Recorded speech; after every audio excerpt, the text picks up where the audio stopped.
Ouais, pour Internet et tout ça? Non. Ouais. Non, moi je suis dans un autre truc en connexion avec la nature, tu sais. Ouais. Donc pour moi, ça c'est bien, c'est un outil, c'est bien au moins de pouvoir appeler. Moi je reçois, au moins on peut m'appeler, tout ça. Oui, Mais t'as pas le après, temps pour non, aller non, c'est pas un truc, c'est pas. fouiner. Non, quand je vois tous les générations maintenant avec des trucs. Non. Pour moi, c'est pas la vraie vie. C'est bien, c'est un bel outil. Mhm. Mais si tu veux, c'est un outil, on n'a pas dit aux gens comment s'en servir. Ouais. Tu vois, c'est-à-dire moi, Ouais. j'ai une voiture, j'ai une moto. Bon, bref, mon copain Christophe, que tu as vu, lui en voiture, il répond au téléphone. Tu vois. Putain, moi je me fâche chaque fois, je dis, mais attends, il me dit, ah, mais c'est bon, Et non, ils n'ont pas donné, donc si tu veux, putain, tu vois ici, j'en vois qui se cassent la gueule avec le portable, tu sais, ils sont là en train de regarder et ils ne voient plus l'environnement. Ouais. Tu vois, donc. C'est toujours un mot fou. Bah, ou alors je suis un vieux con, mais non, moi je suis vraiment très connecté sur la nature. Par contre, Ouais, c'est super. j'y passe, mais vraiment ce qui s'appelle la nature, hein, c'est-à-dire la nature où t'as personne. Ouais. J'y passe en moyenne 5 heures par jour.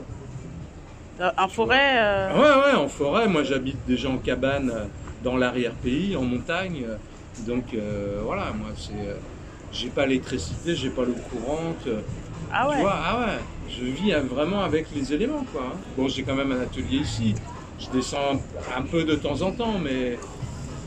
Un atelier de peinture ou Ouais, tu ouais, à peins, Valoris, oui. Ouais. Je restaure des meubles, des trucs comme ça, parce que je fais de la brocante aussi. D'accord, c'est ton métier quoi en fait. Tu vis de ça. Ouais, j'ai toujours fait ça, de la Ah. brocante, les tableaux dans la rue, j'ai toujours fait ça. Et Et la entre-temps, musique aussi, D'accord. tu vois. Et entre temps, donc. Mais Voilà. c'est vrai que c'est passé tellement vite le temps, de voir ce que c'est devenu le monde, la surpopulation, les plages, tu vois, le monde partout, quoi.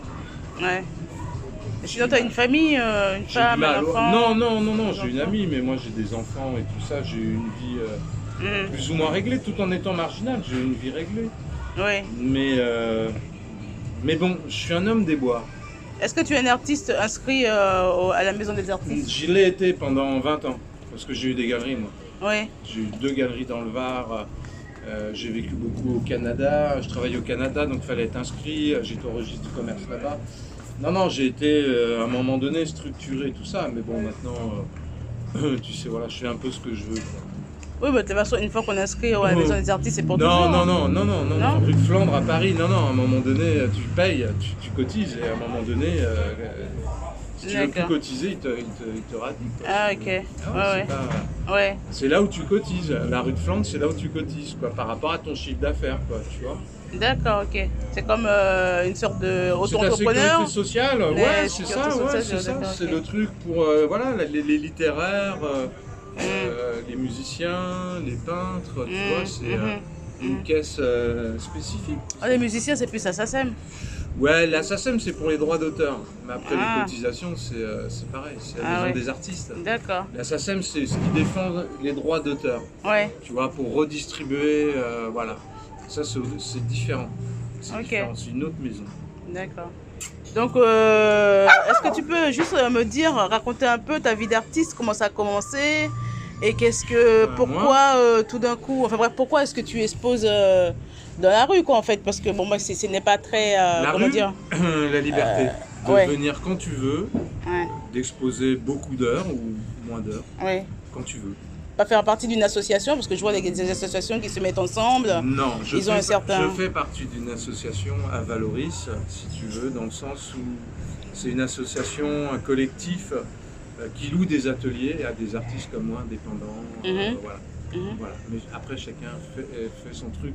Mais je ne fais pas d'expo ou de choses collectivement parlant, financièrement parlant collectivement. D'accord. Ok. Je fais pas. Et donc, voilà, donc tu exposes dans la rue et tu n'as pas de problème avec les autorités par rapport à ça? Est-ce que tout le monde peut le faire? Moi, ça a toujours passé tranquille. Ouais. J'ai fait la place du Tertre. Ouais. J'ai fait Paris où on se barrait à la sauvette en courant avec les tabous. On courait après. J'ai fait La Rochelle, j'ai fait la Suède, le Danemark. J'ai toujours travaillé dans la rue, je me suis installé partout. Et j'ai jamais eu de... J'ai eu des saisies, mais par rapport oui, quand même. Ouais, mais c'est rien. Ah oui. Ils vous ont pris vos tableaux. Ouais, mais c'est rien. C'est comme si tu respectais pas le confinement pendant un an Ouais. et tu vas avoir 135 € d'amende. C'est rien. Divisé par 12 mois, c'est même pas le prix d'un café, c'est 20 centimes par jour de liberté. Tu vois, ramener une amende de 175 € pour vente illicite dans la rue.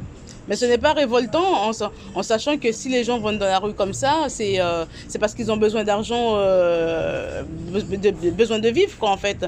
Et que la planète n'appartient pas forcément à la police voilà, tu peux te poser quand même où tu veux, même si ils ont construit ce bâtiment. Oui, mais bon. Tu as des règles, tu as des marchés artisanaux, tu as des règles.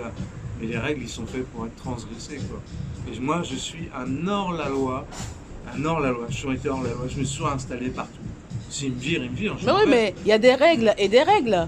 Je veux dire, tu nais et tout d'un coup, on te dit que là, c'est pas possible, là, c'est pas possible. Alors que bon, voilà quoi. Oui, il y a des règles, mais bon, tu peux quand même exposer ou peindre dans la rue sans que personne vienne te dire, ah ben non, t'as pas le droit de peindre quand même. Tu as le droit quand même. de peindre. La loi Malraux, c'est 3 tableaux. Un en train de peindre, un sec, un en train de sécher.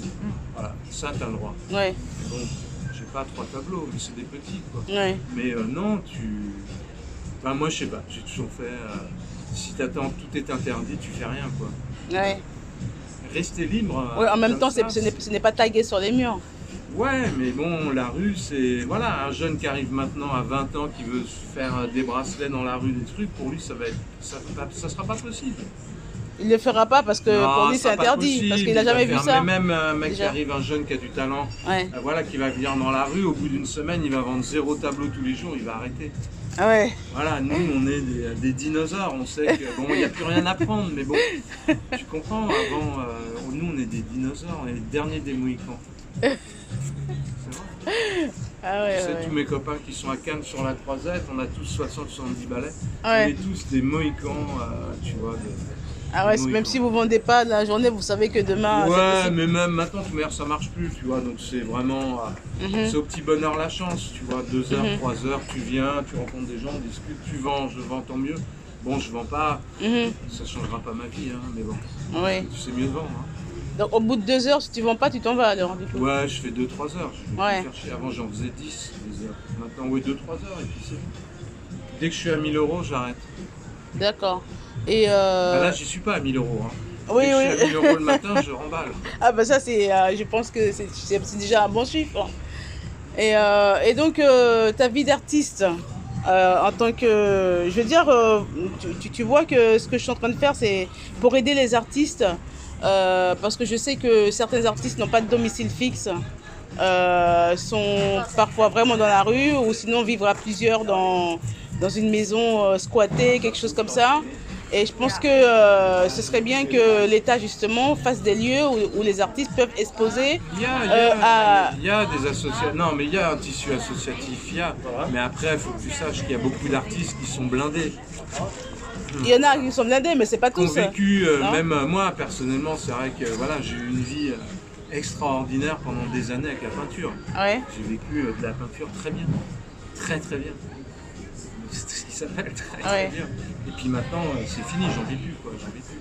Mais j'ai eu, comme d'autres, hein, voilà, hein, j'ai connu des peintres qui étaient au-dessus de moi, qui ont gagné, voilà, qui sont vraiment, qui ont des patrimoines immobiliers, des restaurants, des trucs comme ça, qui ont diversifié, qui ont gagné beaucoup d'argent. C'est les peintres de Saint-Tropez, à l'époque du franc, les bons peintres de Saint-Tropez, les saisons c'était 100 à 150 briques. 70-80 briques, les moyens, pour te dire. 70-80 briques, ça veut dire combien à peu près en euros? En euros, à l'époque du franc. Ça veut dire entre 200 et 300 000 € les saisons, en 6 mois. Mais ça, il faut être un peintre averti. Il faut être un peintre. C'est pas le petit peintre dans la rue. Si, c'était que des petits peintres de rue qui ont commencé à la place du Tertre, des Yougoslaves, d'accord, qu'on suit le régime de Tito. Tous les Yougoslaves, bon maintenant ils ont 75-80 ans, tous ces Yougoslaves qui ont fait la place du Tertre, qui ont créé des modèles, des naïfs, des trucs comme ça, des aquarelles, qui ont pris beaucoup d'argent à la place du Tertre, qui sont venus à Saint-Tropez dans les années 70, qui ont pris une place sur le port, qui ont mis des vendeuses sur le port, d'accord, et après qui ont pris des galeries, D'accord. C'est des types qui ont pris énormément d'argent. Voilà. Donc, vous êtes en train de me dire, tu es en train de me dire... je sais Ouais, pas, la je- rue, ça a été... ouais, que forcément, les gens qui sont dans la rue ne sont pas pauvres. Ne sont pas Ma- forcément... Non, pas... Non, tout il y, ça. il y a de tout. C'est Ouais. comme un restaurant. T'as un type qui va ouvrir un restaurant, il va mal faire sa comptabilité, il va couler même s'il a gagné beaucoup d'argent. Et si tu veux, dans la rue, il y a les deux. Il y en a qui ont galéré, mais t'en as qui ont trouvé les modèles, qui ont beaucoup travaillé, attention. Hein.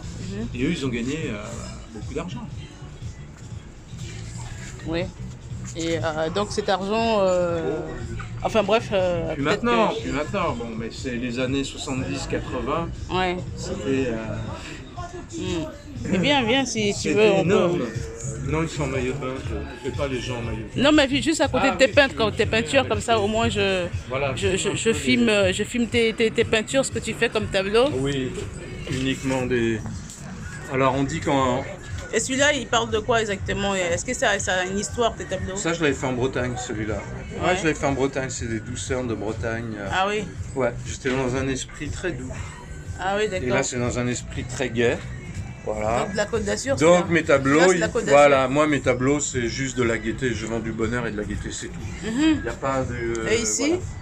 Ça c'est des petites marines que je fais. Ici, Ouais, j'adore. de la Côte d'Azur? Ouais, j'adore, avec un amas de bateaux, des reflets. Bon voilà. Ça, c'est plus la montagne, Voilà, là. c'est des peintures qui sont faites pour les gens qui ont mauvais goût. Parce que sur la croisette, dans le monde, nous sommes 7 milliards. Ouais. Ok, et sur les 7 milliards, il y a peut-être 300 à 500 millions de gens qui ont du goût, qui vont pas m'acheter ça. Oui, Ils oui. vont acheter de la peinture, de l'abstrait, des trucs. Mais bon, voilà, ça c'est pour les gens, voilà. Les D'accord. gens de mauvais goût, qui croient avoir du goût et qui, voilà, c'est des petits tableaux pas chers. De mauvais goût, par exemple, celui-là, il vaut combien? 120 €, tu vois. Il est très beau, j'adore. Voilà, et si on me donne 10 €, je le vends. Non, je plaisante. Jusqu'à combien tu peux descendre pour celui-là? 100 euros? Ouais, une centaine d'euros, même 90. D'accord. Tu vois. Bon, en tout cas, bravo et puis bonne Non, continuation. génial, tu vois, Swan, bien. c'est ça? Yes. Swan. Et tu as quel âge, Swan? Oh, 60. Ah, bon, ça va. Dimanche prochain. Dimanche prochain? Ouais. De quoi? Dimanche prochain, Ah, le ouais. 25 juillet. Tu seras ici? Non, je serai à Montauroux sur une brocante. Ah, d'accord. Voilà. Mais pourquoi tu me dis dimanche prochain? Parce que c'est dimanche prochain. Tu me demandes quel âge j'ai, j'aurai 60 ans dimanche prochain. Ah, d'accord, ok. Ton anniversaire dimanche prochain. Ouais. Ok. Donc, du coup, tu es né... Le 25 juillet, ce sera le 25 juillet. Tu es du signe du cancer. Non, c'est Lyon encore. À Lyon? C'est Lyon D'accord. jusqu'au 10 ou 10 août, un truc comme ça. D'accord. Ouais. Bon, bravo le Lyon. À bientôt. Continuation. À bientôt, À Antibes. bientôt. Bye bye.